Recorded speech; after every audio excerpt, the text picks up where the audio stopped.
without any much waste of our time, my name is Ezenwa Acho, and I'm the project management trainer and facilitator for PM4Success International Prince 2 Project Management Practitioner Foundation and PMP certifications for project management. And this webinar is basically to address some of the changes that the PMP certification underwent not too long ago. Around July 9th of July, the exams moved from, they released a new edition of the PMBOK Guide. The initial edition was the 7th edition, so they released an 8th edition, and a lot of things about the certification changed from the exams to the book itself. And so those are the things we would like to address today. I also have my colleagues, Dr. Hart, who will be talking about the PMP mindset generally, and Engineer God Bless, who would also be telling us about the PMI Nigeria chapter and the body program, which is like the what next after your certification. So welcome everybody once again, and let's dive straight into it. So we'll talk about the timeline and the transition first of all, how the PMBOK, the edition, has its lifespan, more to say. It was first released in 1987. Please confirm if you can see the current slide. It was first released in 1987, and then after several revisions of the PMBOK guide, the PMBOK stands for Project Management Body of Knowledge. That's what it stands for. And it was first released in 1987. Then after undergoing several revisions, edition, it came to the 6th edition at about 2017. And not too long after that 6th edition, because the PMBOK has always been, it has always aligned with the predictive way of project management, predictive way, or the traditional way of doing project management. So at around that period, 2017, there was this, the Agile movement, the Agile Alliance. It was, gaining momentum around that time, and they decided to release the Agile Practice Guide. And but after some time, they realized, because around that period you hear terminologies like Scrum Master, you hear things like Kanban, XP. But they realized that doing things in the adaptive way, Agile, it was not well suited for all forms of projects. So there were a lot of loopholes in the Agile way of doing projects, and they quickly decided to release a 7th edition of the PMBOK Guide, which was more or less going back to it was more or less a hybrid way of doing projects, but mostly they went back to the predictive way of doing projects. That was what was covered in the 7th edition, and then that was released in 2021. Shortly after, they also released the Process Group Guide in 2021. So basically, ever since that 7th edition was released, the writing the certification, the exam, you were more or less studying the Agile Practice Guide, which was looking at project management from the predictive Agile way of doing projects, and then the Process Group Guide, which was strictly Agile Practice Guide was the adaptive way of doing projects, which is Agile. Then the Process Group Guide was the predictive way of doing projects, the waterfall or the traditional way of doing projects. And then the PMBOK, which was that 7th edition, was like the hybrid. The hybrid is like a mixture of the adaptive, and predictive. So those 3 books, the Agile Practice Guide, the 7th edition of the PMBOK Guide, and the Process Group Guide, those 3 books were basically what the PMP certification, the PMP exam, was crafted around. And then we got the news sometime last year that they would be releasing an 8th edition. So that is where we are currently, in the 8th edition.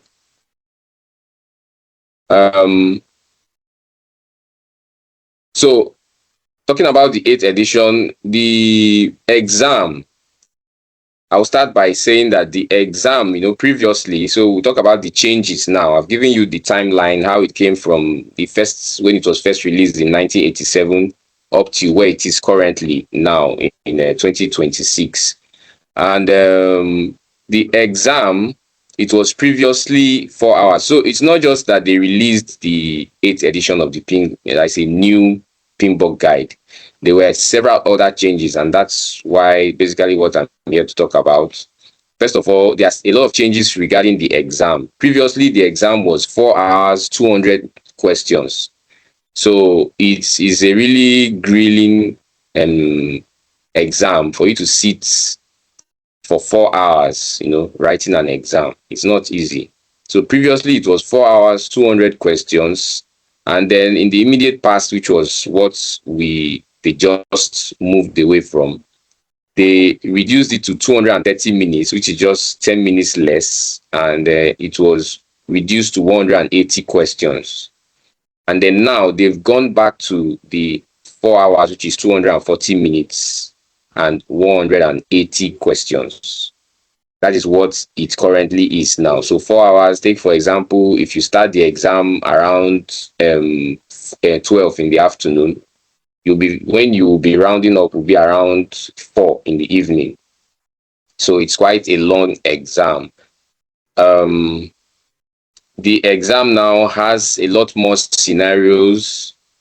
Previously, the way the exam was structured, you had those 180 questions were 180 different scenarios. So when you're answering number 1, question 1, there's a short scenario, that there's a short just a short description of what they are talking about in the question, and then you choose from the options.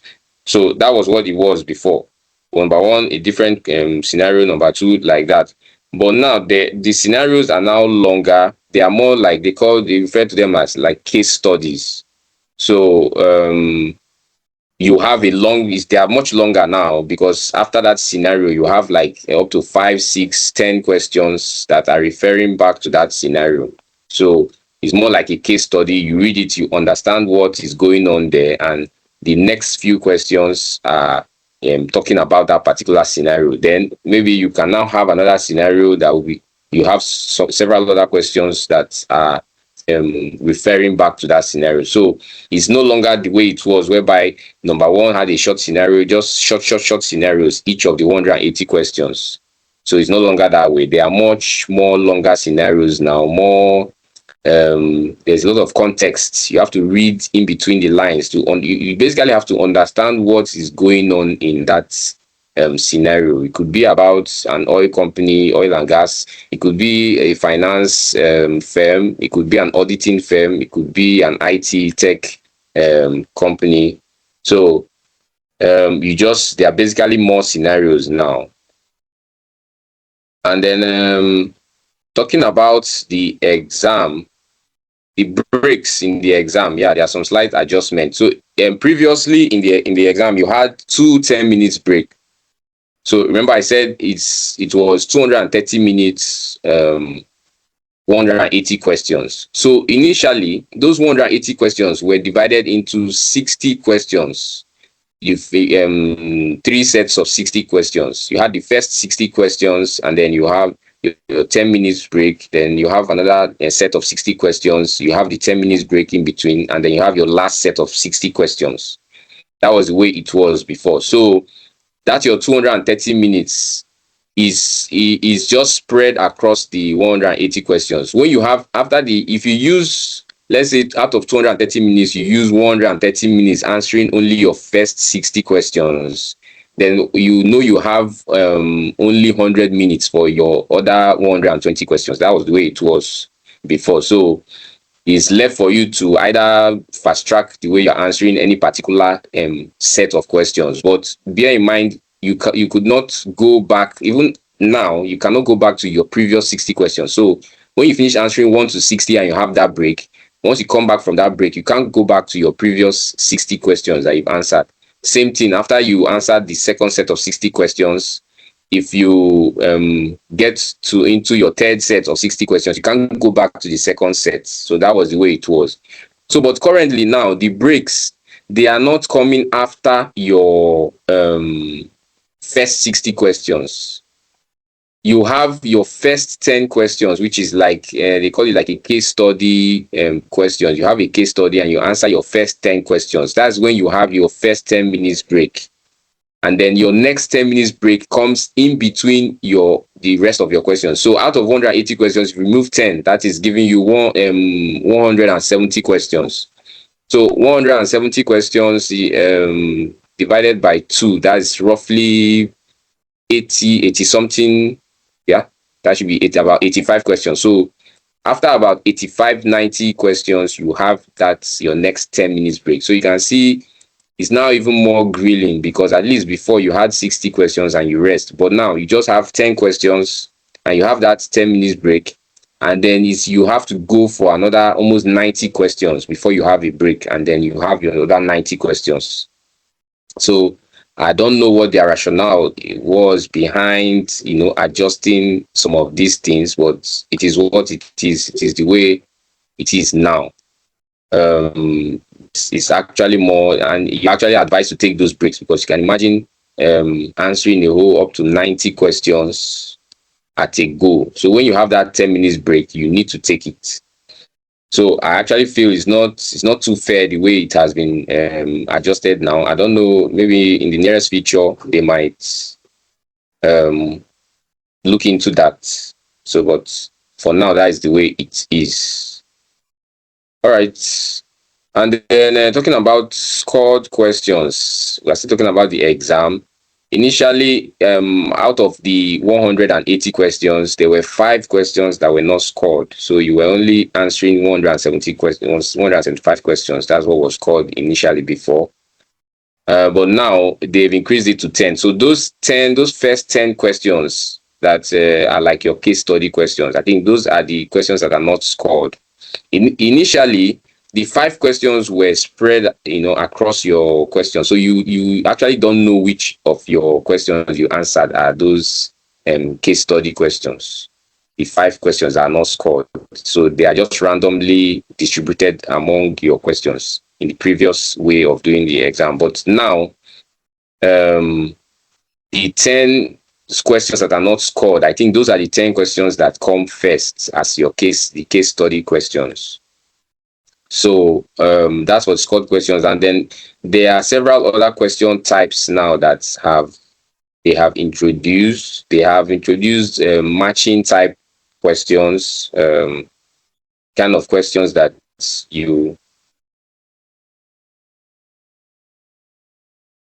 they've like I said, the scenarios are more expansive now, so they are longer scenarios. That is number one.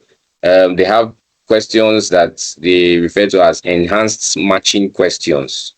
So those are questions like you drag and you match the particular option that you think is correct to maybe the area of. Usually those ones come with maybe graphs and stuff like that. So you're not only seeing scenario questions, you're seeing enhanced matching questions, graphic based questions, questions that sometimes they can even give you an Excel sheet that has some data or information you need to interpret, and then the question will be by the side. You need to select the correct one. Then multiple choice, single response, multiple response questions. You have point and click. Actually, this one is also new to me. You can see something like a graph, and that graph would have sections. They'll ask you a question, and give you something like a graph. It could be like a burn up chart or a burn down chart or something like that. And they'll give you sections that are labeled with options. From the question, if you know the correct area of the graph or something that is correct, you click. So that's point and click kinds of questions, matching questions, pull down list questions that have a button you click, and um, there'll be a drop down list. So there are a lot of newer kinds of questions now, and that's for questions. So then the domains for the PMP, there are 3 domains around which they set their questions. There's the people domain, the process, and the business environment. So these are the domains around which they score their questions. If you go through they have an exam content outline guide. If you go through it, you see where they talk about the people, and this basically covers the team building and leading skills. So questions that have to do that are concerning team building, leadership skills. So those questions fall under the people domain. And then process domain, this covers the technical aspect of project work, from planning to closure. So planning through initiating, planning, monitoring and controlling, closure and all that. So the whole process, how you go through your project, the processes involved in executing your project. So those are questions revolving around that. And then there are questions that have to do with the business environment. The business environment, it covers strategic insights, benefit realization, value delivery, knowing the main essence of carrying out your the very essence of executing your project is value delivery. So that is the business environment domain. And if you look at the domain weights, what it used to have before, if you see the 7th edition, the people had about 42%, that is percentage of items on the exam, the questions, 42% of your questions were under the people domain, 50% were under the process domain, and you just had 8% in the business environment. That was the 7th edition. But now there is a mindset, shift. They've begun to realize that projects are not just about producing deliverables. That's not just what projects are about. It's not just about products and outputs. You have to understand, get the bigger picture. You have to understand what was the main essence of the project, what were the benefits, the outcomes and the benefits of the project, and you have to be able to assess whether the intended value, the objective of undertaking that project in the first place was achieved. So you could see that they sort of took some parts of the process, took some parts of the people, and they added it into the business environment. So business environment was the domain that underwent the greatest change. There are much more questions revolving around strategic insights, business objectives, the goals, and the very essence of conducting projects. So you need to be able to align your processes and your leadership to be able to achieve that. So that is a very big mindset shift that was reflected in the questions. And then moving away from the exams, the PMBOK Guide itself, if you go through the current this 8th edition, you realize that remember I said you had in the 7th edition, you had to study the Agile Practice Guide, the PMBOK Guide, and the Process Group Guide. Those were the 3 books that collectively the questions were collectively gotten from. So you needed to understand the adaptive way of doing projects, the predictive, and the PMBOK Guide. So, but this PMBOK Guide now, this 8th edition, it has significant, portions of the Process Group Guide, merged into it. So what you would ordinarily before go to the Process Group Guide to read about or find, you find them in this current PMBOK Guide. So they kind of streamlined it such that the PMBOK guide, and because of that, the pages actually increases to about 400 plus pages. The 8th edition initially used to be about 300 and something. So because there were elements of the process group guides that were now infused into this current PMBOK guide, even the aspects of adaptive agile elements in it, in this PMBOK, in the current PMBOK guide. So that was one of the changes there. And then you could basically categorize the changes in the PMBOK guide in they fall under 4 major groups. You have key terms and concepts. There are a lot of new terminologies. There are some terminologies that actually underwent some changes. For example, the traditional definition of a project we have always known, whereby you say a project is a temporary endeavor that is put together or undergone in order to deliver one or more deliverables according to a business case and all that. So that initial definition now, it has been modified. They've modified it to in order to take into account some of the trends we have, modern day trends, like especially like AI, artificial intelligence, and how it could possibly help in the execution of your projects, how it could enhance the efficiency of delivering your project. So those terminologies like artifacts, products, outputs, outcomes, benefits, value, there are significant changes to some of those terminologies and concepts.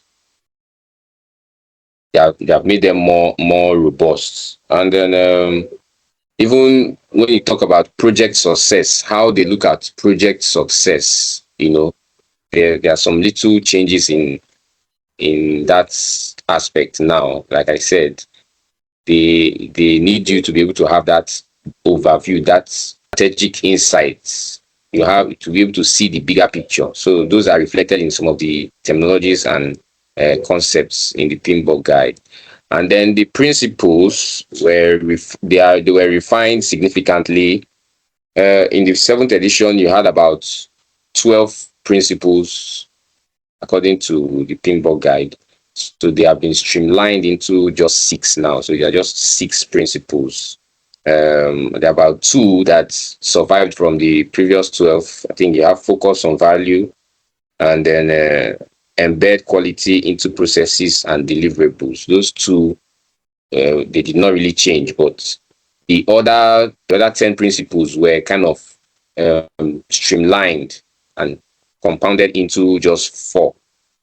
So now you have 6 principles.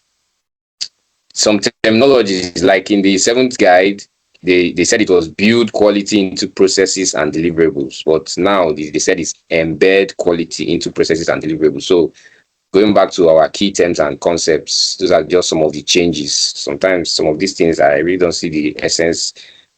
Sometimes it just seems like they just want to have a new, let it be like it's a new book, but swapping some of these terminologies, so long as you really understand what it was about. So that's why, you hear some people saying they read the 7th edition and they wrote the exam and they still passed. So like my colleague, Dr. Hart, when he comes on, he will talk about the mindset, the PMP mindset. So that's PMP mindset, it still remains the same. So if you understand the mindset, whether you read the 7th edition or the 8th edition, going through reading the 8th edition will help a lot, and knowing some of these new developments will help, but the mindset still remains the same. Now they also, when it comes to principles, they also introduce what we call dimensions. We now have 3 dimensions: proactive, ownership, and value driven. So those are 3 dimensions that are tied to these 6 principles now.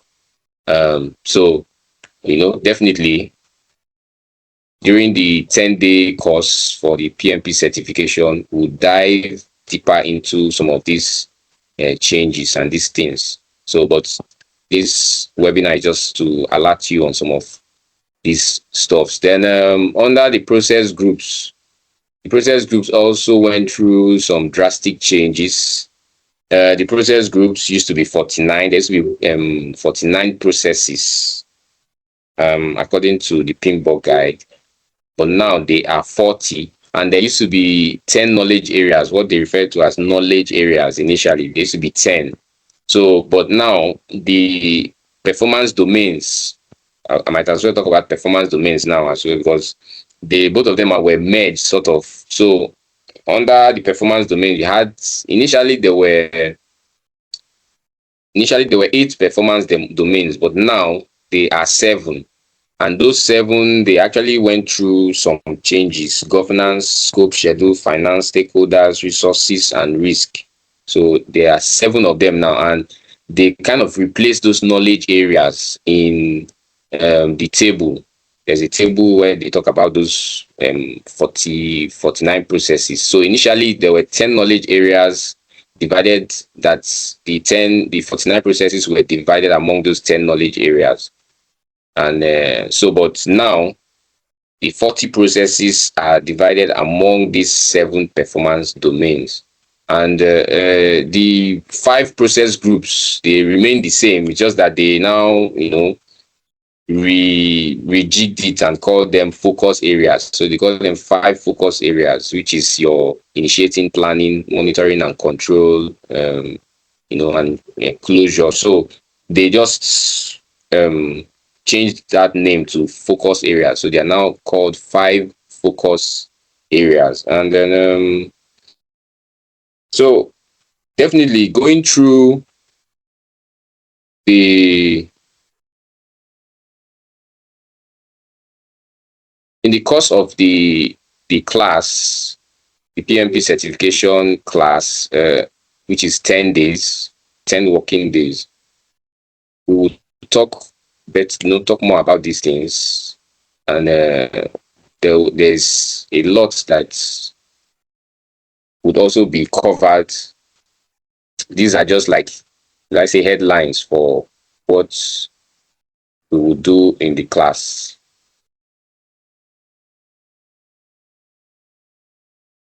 So these are some of the major changes. There are a lot of other, changes that the book, the PMBOK guide, and even the exams and all that they went through. But for lack of time, we will try to, so that we can talk about the PMP mindset and the PMI chapter as well.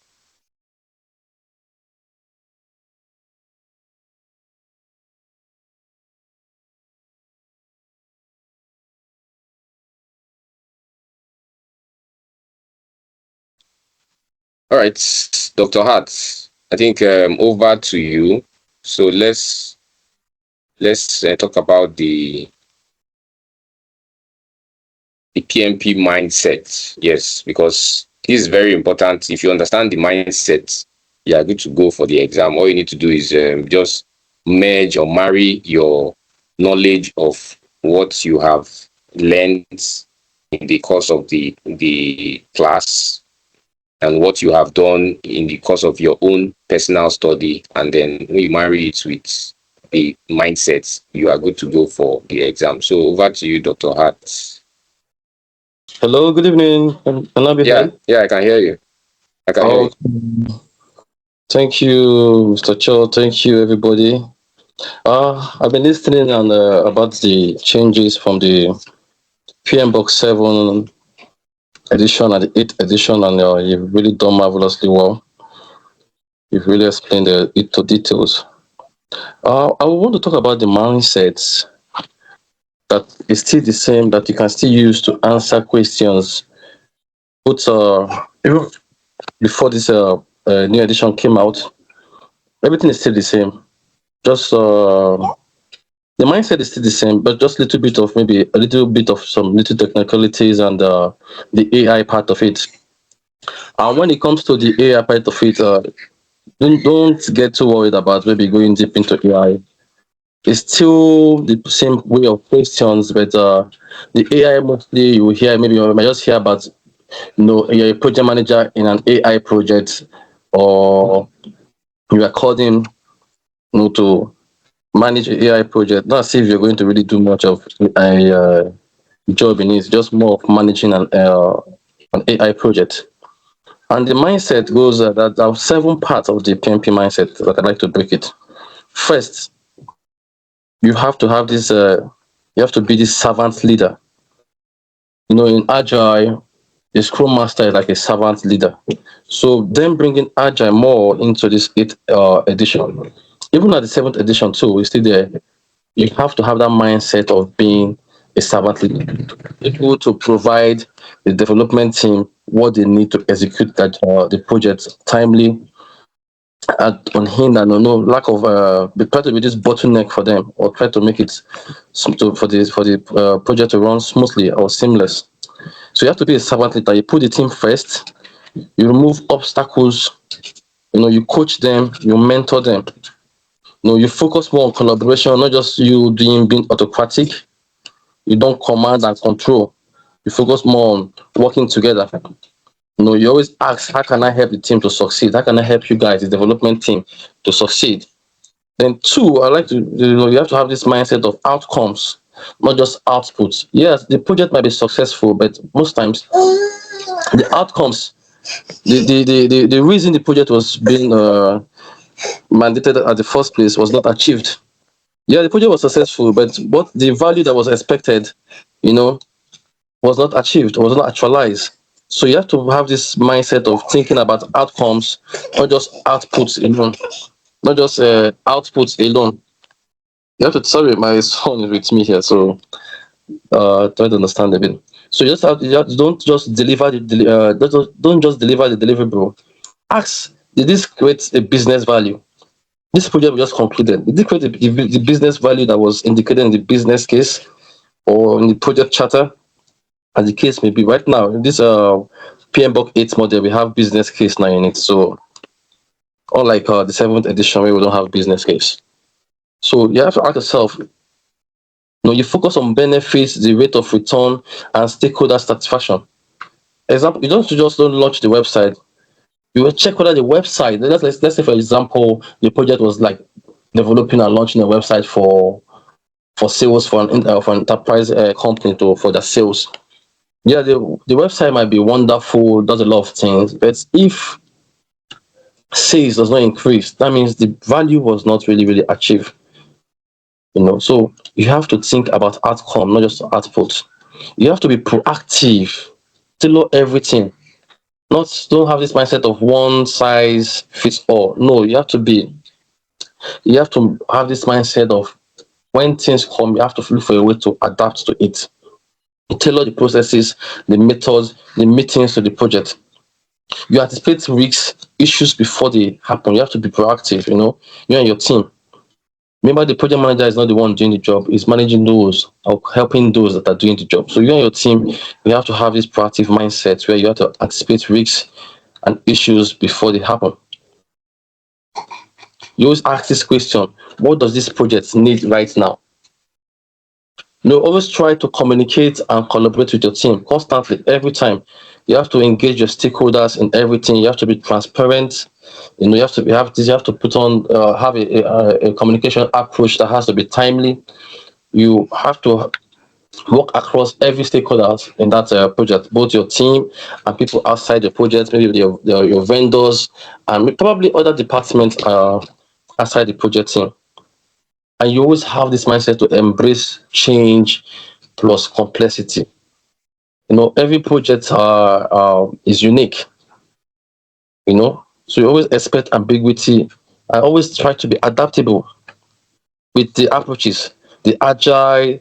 If you're using agile for that project, or the predictive approach, or you're using both the hybrid approach, you have to try to use this method to be adaptable with any ambiguity that comes up in the project.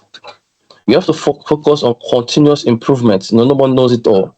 Perfection comes by continuous improvement and by learning from lesson learned, either from the project or from previous projects. You have to continue learning. It's a continuous learning situation. Even when the project is over and completed, there's some knowledge you will still carry from that project to the future project.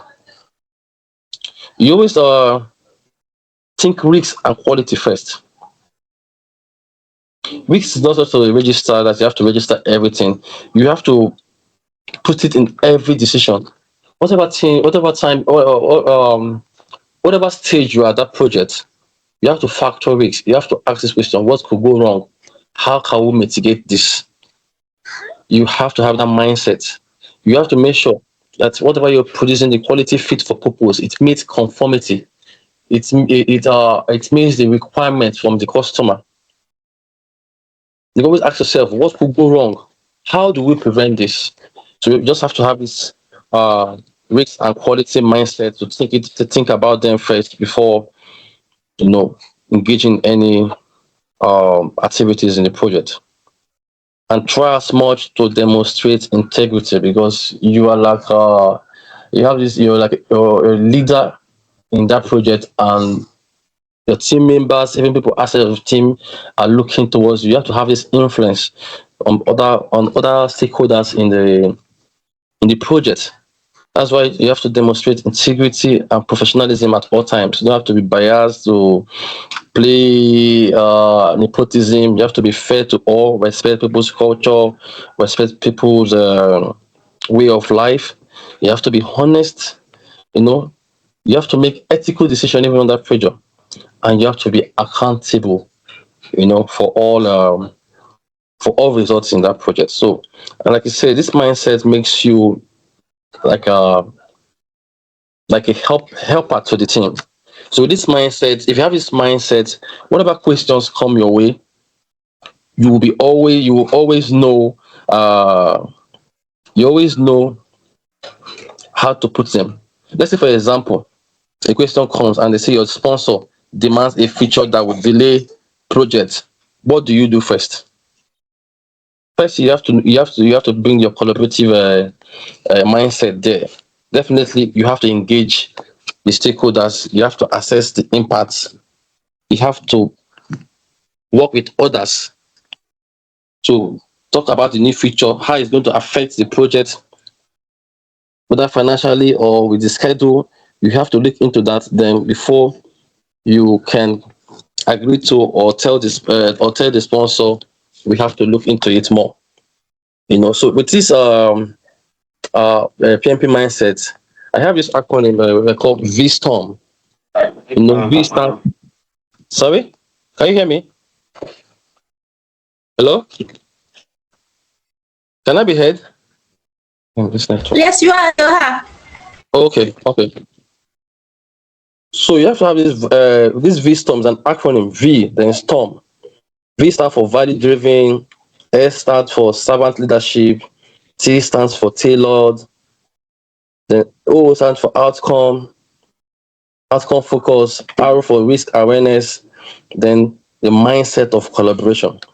And there's this new thing I observed in this PMBOK 8 about the questions, how the questions come. When the question comes in like this, you have to read the questions carefully, because the question comprises of 3 stages.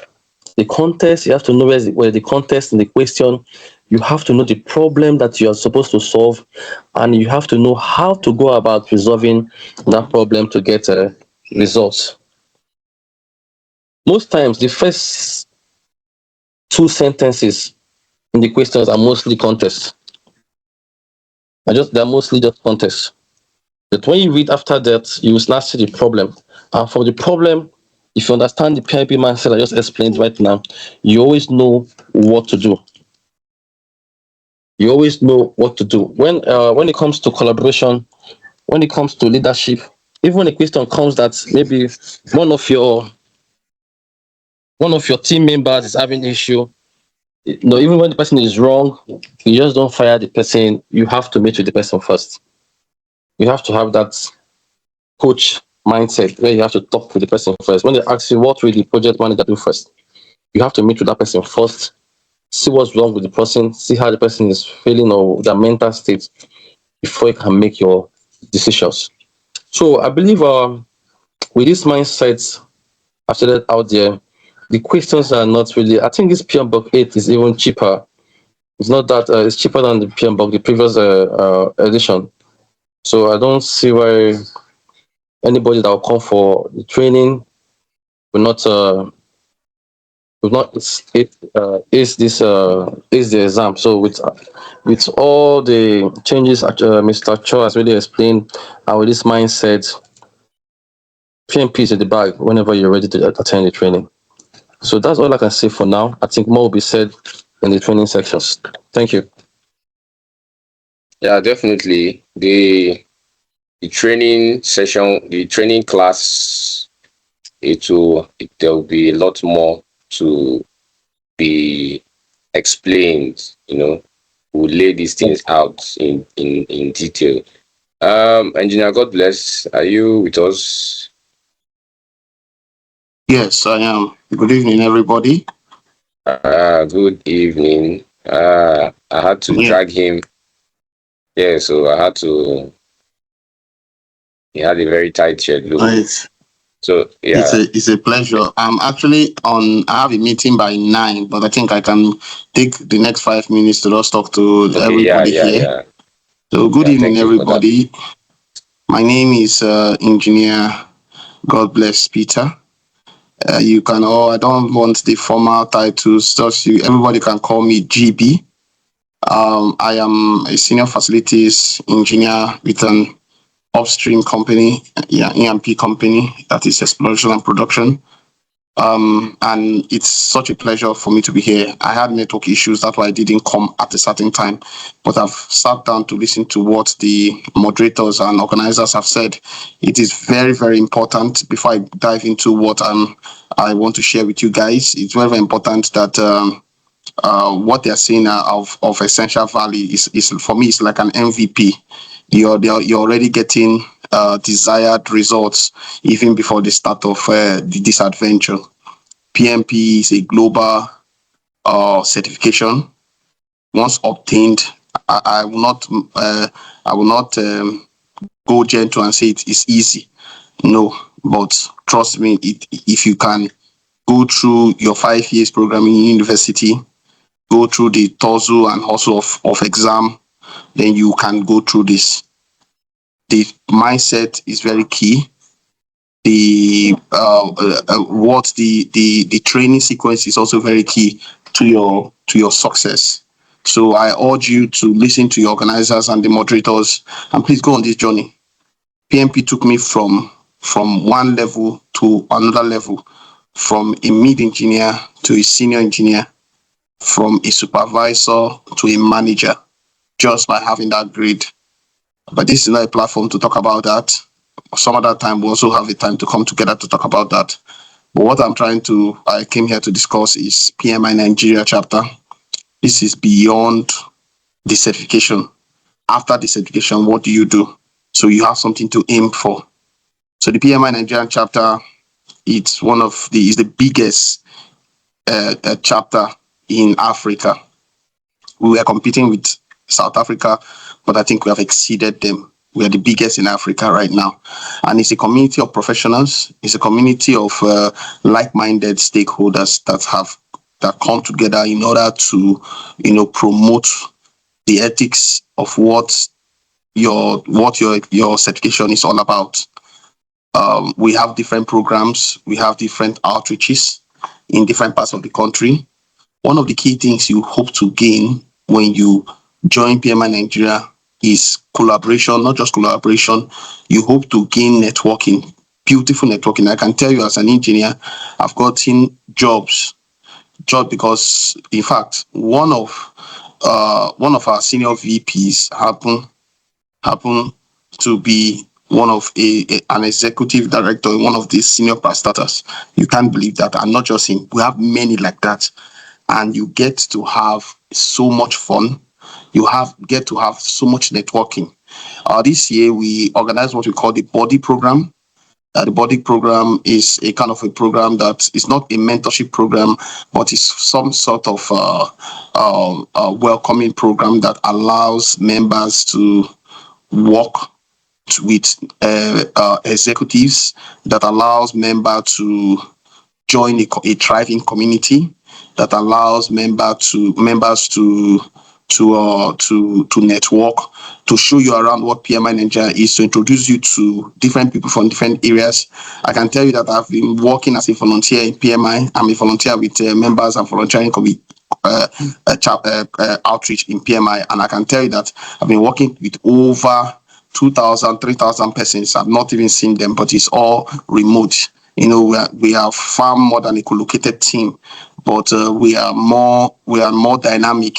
I can tell you that I've built strong relationship because of the body program. I've mentored a lot of people, and I hope that one of these days we'll get to connect and continue this.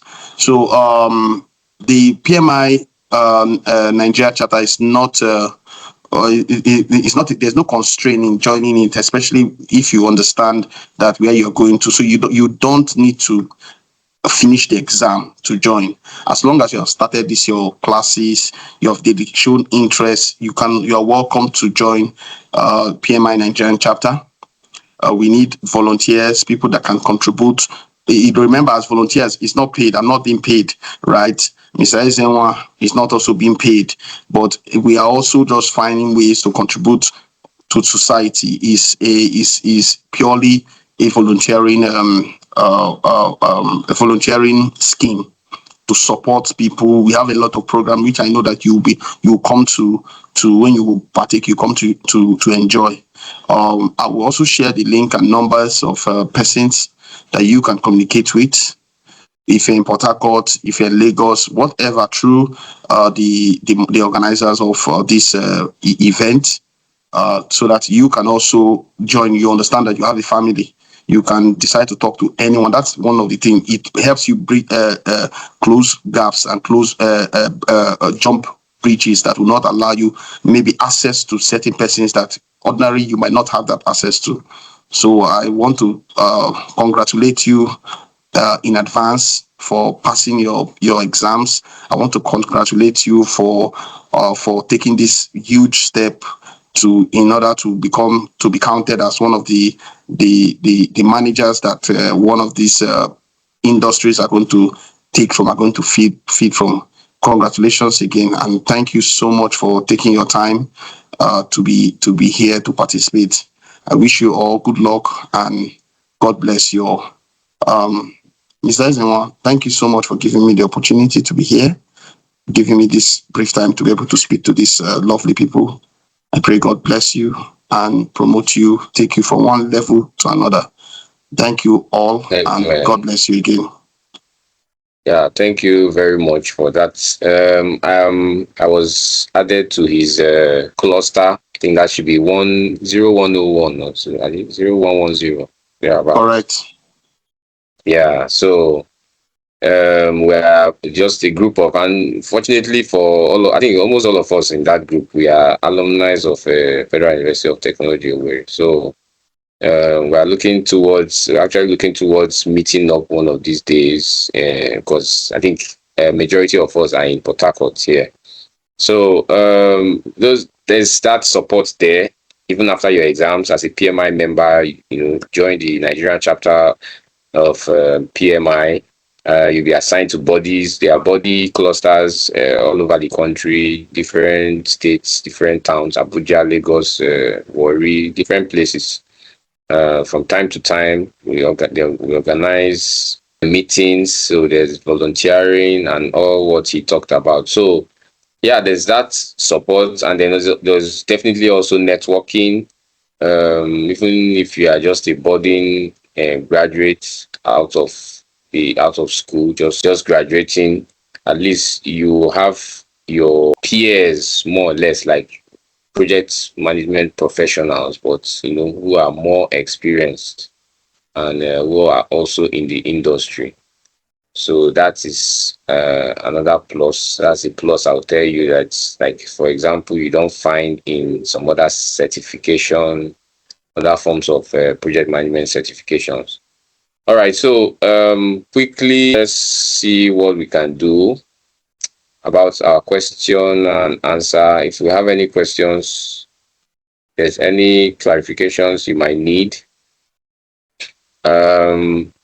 The PMP class will be, I think we'll be having a session. The next PMP class we'll be having. Okay, that will be on the 24th of this month, down to September 4th. Yes. So the 10 working days from 24th of September till next month. And although we'll be having a flyer that will be going out after this webinar to that effect, and we'll also have some posts up on our social media handles. So that's for that. Any questions? Can just raise your hands. There are no questions. We can call it a session and a day as well. No questions.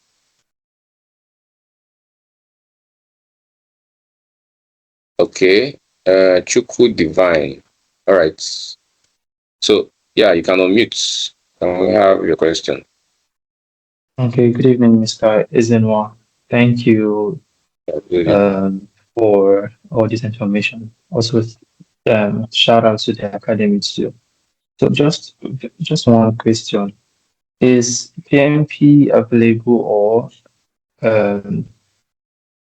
is it possible for other people from other spheres to write it?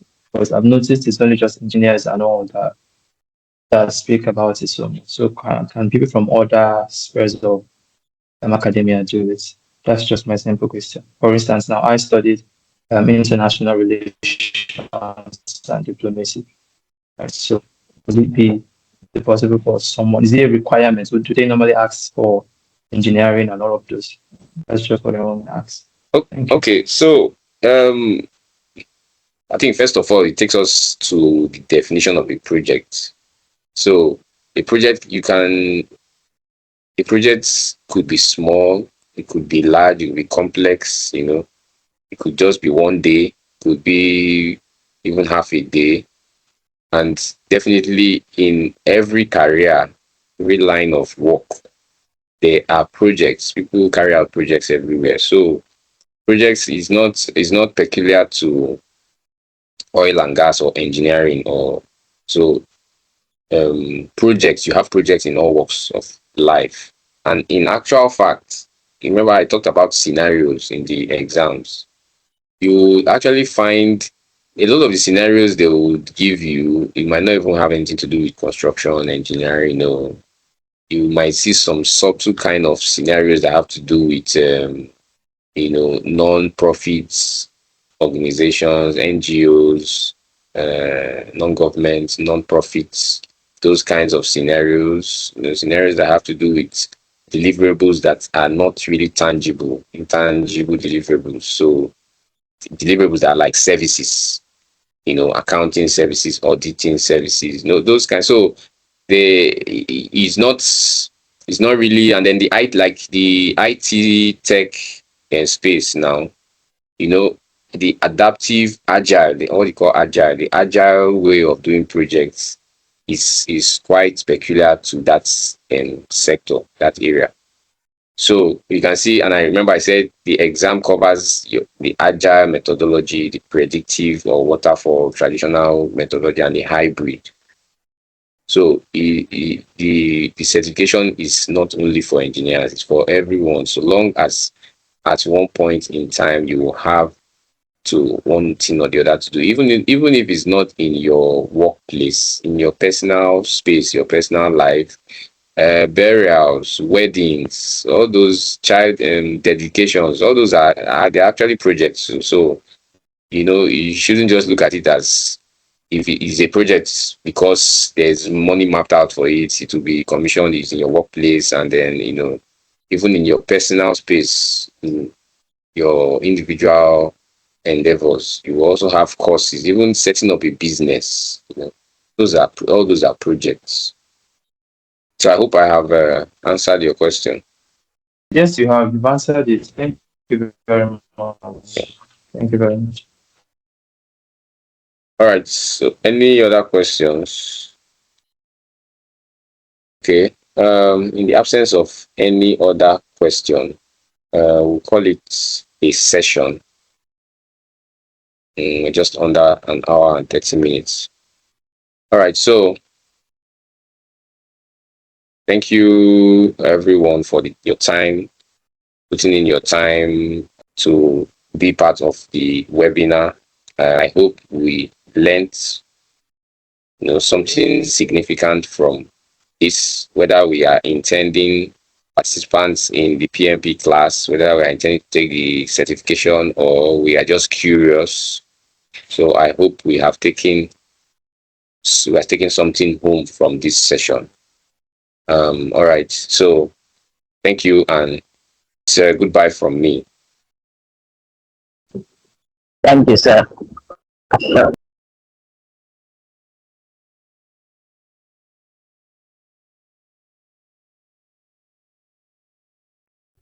Now that you've been part of this webinar, an exciting opportunity awaits you.